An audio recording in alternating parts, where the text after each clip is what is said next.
Higher love. That's what we've been doing all month. As it adds life so beautifully calls to us and through us. We are setting a course for an evolved future and taking a deeper look at our role in it. And here's a really eye-opening concept. Are you ready? Are you ready? Yes. Yeah. The universe can only evolve through you. Through each and every one of you. That is the only way it can express itself in our human experience. And since we're a unity and there is not just one here, we're all part of the one. There is just one here, and that's what we're all part of. And so, as I said last week, there has never been a better time to be a catalyst for the enlightenment of humanity. And I truly believe we're light beings, and that's what we are here to do. Andrew Cohen, in his book entitled Evolutionary Enlightenment, sets forth 5 tenets of evolution. And we have already explored 2 of them, and we're going to explore 2 more today. But before we move forward, I'm just going to do a really brief recap of the first 2. The first tenet of evolutionary enlightenment is the idea that there is true power in our clarity of intention. And hopefully we did a visioning the last Sunday in December, to vision what we want for 2014, what we want to experience, and not a goal, but a strong intention.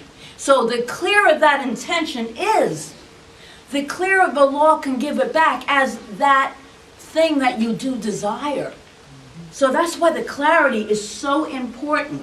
It's a laser-focused clarity of intention. And in that, we are deepening to our authentic self, that divinity within us, that real I am. And that real I am is when we deepen into God consciousness. We can all deepen into God consciousness. And it's a good place to be. It's a really good place to be. The second tenet of evolutionary enlightenment is the power of volition. Choice, what we choose. And I call it the power of taking responsibility. Taking responsibility, which I talked about last week, if that's like kind of, you're graduating into that, as some of us are, it can be a pretty big deal to be responsible for every decision that we make. This tenet asks us to be responsible for nothing less than the destiny of the evolutionary process. Because as we each expand, humankind expands with us. Remember, we're not singular. We look singular from our senses, our 5 senses, but we are not. We are all joined by consciousness. So we're going to look at 2 more tenets today. And the third tenet of evolutionary enlightenment is face everything and avoid nothing. Yes, take a breath. Because this tenet points us to our potential to experience what Andrew Cohen calls unobstructed awareness. Unobstructed awareness. And he writes in his book, if you are bold in your spiritual intention, and if you dare to heroically aspire to take responsibility for evolution's next step, you simply cannot afford to have your awareness obscured by the ego's need to avoid. Indeed, for those of us who have awakened to the impulse to evolve, and who understand, at least to some degree, he writes, that the destiny of the interior of the cosmos is dependent upon our conscious evolution. Cultivating clarity, transparency, and inner freedom become a matter of great urgency. And he continues, if you are deeply committed to this evolutionary endeavor, you will want to face everything and avoid nothing. Because the last thing you would want to do is to act out of some unconscious motive that in some way would obstruct your own higher development. You practice the third tenet as if your life depended on it. Because when your life is dedicated to the evolution of consciousness, it does. And that is quite a mouthful and a mindful, if you will. Lot to digest in that. What does it really mean? Face everything and avoid nothing. How many of us have spent time, any amount of time, with our heads maybe buried in the sand because we don't want to look, we don't want to really check out the situation that's going on there? Might be too painful, might be too confusing, don't want anything to do with it, just don't want to look at it. Perhaps we don't want to look at our own behaviors. I know that some people don't check their checkbook balance because they're expecting bad news. I think we check it more often if we were expecting really good news. That could be a way of it. Or to take a hard look at another's behavior because it might mean that we have to change something. So if we're in relationship, it could be at work, it could be in a marital situation or a one-on-one situation. By looking at it really honestly, we might have to make some changes. And those changes can be very, very challenging. So it takes some courage because it might be the changes are within each one of us, or it might be that we leave that relationship, whatever it is. So it takes a lot of courage to take a look within and really check out what's going on in your life. It takes courage to face everything and avoid nothing. In The Power of Receiving, author Amanda Owen suggests that we receive everything, then decide later. It feels a little softer, but there's no way of getting around the first one. She writes that this means that we receive all the data from our environment, including the inner environment, which is our emotional state, of our feelings, and then we can decide later what we want to do with that. Or if it's, with all that information received, if it serves us. There's more data to choose from. Opening up your receptors then helps you to be better informed about what you do and what you do not want in your life. And it helps you to receive more, it helps you to make the appropriate choices. But it takes courage to be honest with yourself, truly honest with yourself and with others. And it can be painful to fully experience your own feelings. It can be. And it could be about an unrewarding job or about different conditions in your life. Maybe it's a destructive relationship, something in your life. When we adopt the attitude to receive everything and decide later, or to face everything and avoid nothing, we will, according to Andrew Cohen, no longer be afraid to stand tall before your own conscience, before others, before God. This is because you are no longer hiding anything from yourself, he writes. Through this noble practice, you will cultivate integrity and discover the kind of soul strength that only comes from fearlessly facing the truth. The instinctive defense mechanisms that the ego hides behind will crumble, and yourself and your soul will become a transparent vehicle through which the evolutionary impulse can work in this world. Another mouthful. The fourth tenet. In this fourth tenet, before I do that, Ernest Holmes states, and I like that, he's wonderful. Once you get used to his wordiness, those words start to really resonate.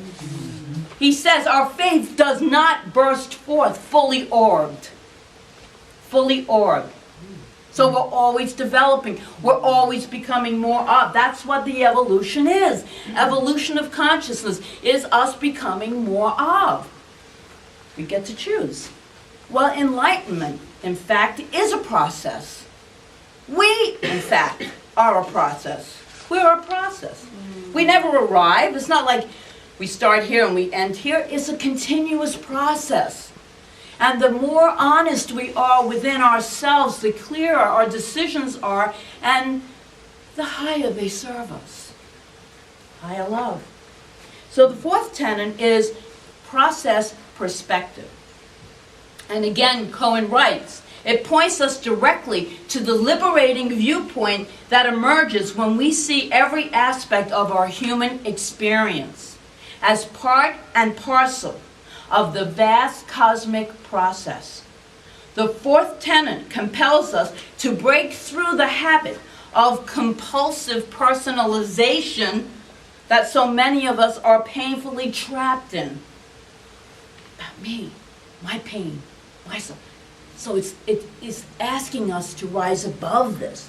When we look through the eyes of this fourth tenet, we realize that all events, all experiences, internal and external, are products of the evolutionary process, of our own evolutionary process of becoming more of. And so, it's like anything that you got to crack through the egg. You got to become more of something. There sometimes is discomfort or dis-ease. And so we see all of those. We see all of these experiences then as, and from that viewpoint of that perspective of a process that is serving us rather than the vantage point of our personal ego. It's looking at the greater picture, stepping back, looking at the greater picture. And he writes, through practicing the fourth tenet, we discover the liberating truth that life is not a personal drama, but is in fact an evolutionary process. So life can feel lots of times like life is throwing stuff at us. But that is the personal drama that we get involved in. I'm saying that when we can, and Andrew Cohen is saying, when we connect with that authentic self, there's a different perspective as well as maybe the drama that's going on, because we are coming from a higher place, that higher love place. That's why it was so important that we do that song, because it's coming from higher love. God loves us. The whole point of this fourth tenet then is to realize that who you are and who I am is not limited to the personal sphere. When we discover this enlightened truth, it will change the way that we interpret and respond to so many different dimensions of our humanity. We will still be who we are, because we are who we are, with our hopes, our dreams, our emotions, our sorrows, our joys, our highs, our lows, all of it. This won't go away.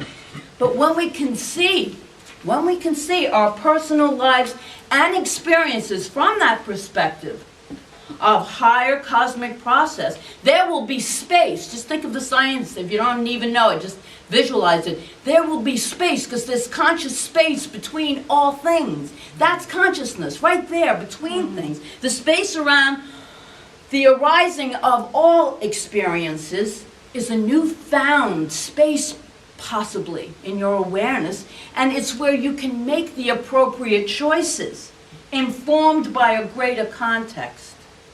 We are so much more than we realize we are. We are so much more. We truly have choice. Sometimes it feels that we don't have choice, but we always have this choice, and that's what the process perspective is.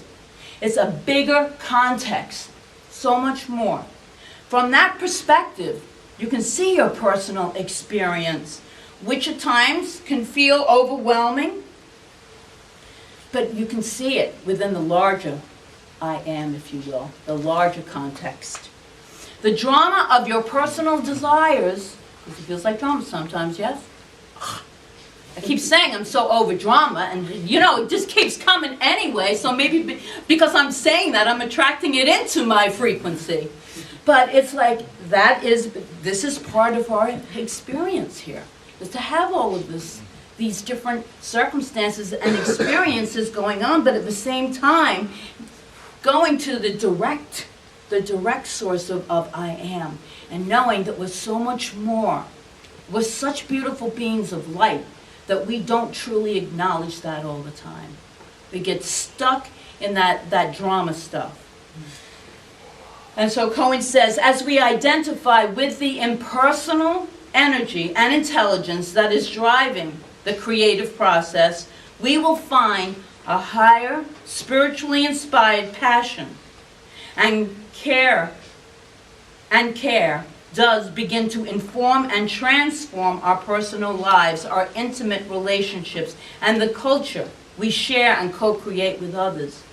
We are, he writes, all multidimensional beings, simultaneously expressions of the God impulse and embodied, living, breathing humans. As we awaken to our own higher dimension and spiritual capacities that we all have, we begin to understand that our embodiment, conscious engagement with life and with each other, is the interior of that vast, cosmic, evolving. Nothing is ever outside of it. That's the process perspective. There's nothing outside the body of God, of spirit, of the divine. Everything is contained within. And so we had a mission this month. We had some questions. If you were here and you actually did them, that's phenomenal. You went to a higher love place. But let me just say what they are again real quick. So when experiences are taking place, you ask yourself, what happens? Then you move to the next question. What comes up for me? Then you move to the next. How does my life shift? And then the last, what questions are bubbling up? Because stuff will bubble up when we take the time to internally go within. And Stephen is going to go with that over here, and he's going to tinkle something for us. Yes. So what I'm going to do right now is, we've had brief meditations at the beginning of the talks. I just want to end with another visualization. So I invite you to close your eyes. Just take a breath and just release. So get in touch within, with that indwelling voice. And so see with your mind's eye, just see an upward spiral. This is the spiral of evolution. See yourself and about 1 million of your fellow travelers on this journey through time and space, standing together at the base of the new upward revolution around this spiral. You are not standing at the beginning of the spiritual spiral, nor at the end. God has no beginnings, no ends. Life has no beginnings, no ends. But rather, somewhere in the middle of the spiral of evolution.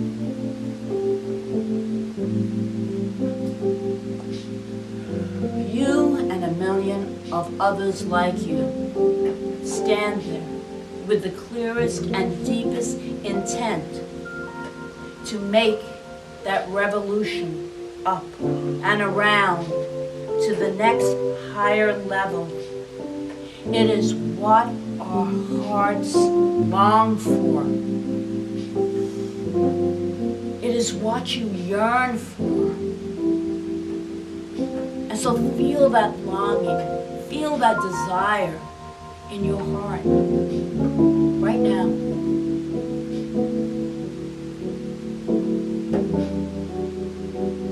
Just a deep, deep desire to take the trip upward.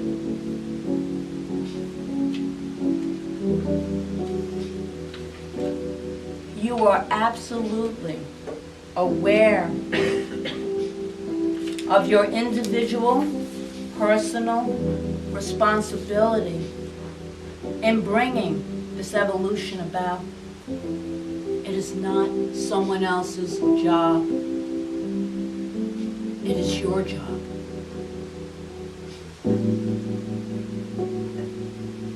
And you know that right now there is something that you have not been wanting to look at. Something you have been avoiding. That is standing in the way of this revolution around the upward spiral.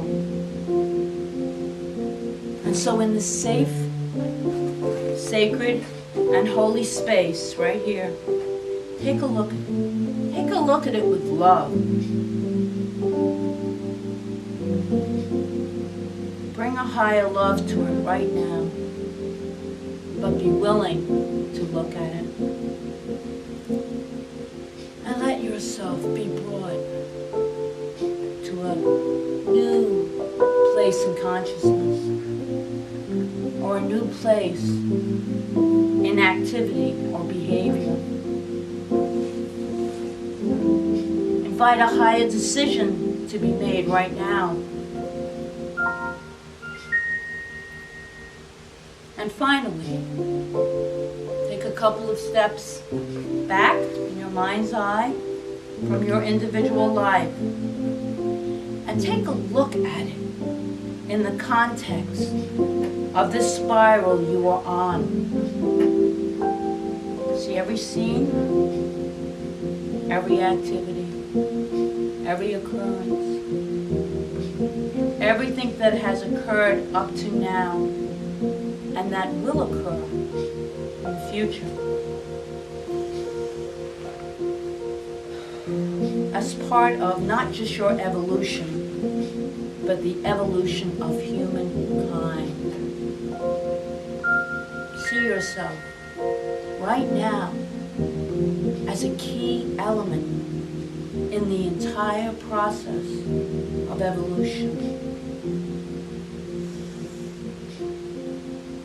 We are each of the Great Spirit, bigger, so much bigger than any particular human experience. And yet, it is through the human experience that the divine, the Great Spirit, expresses itself.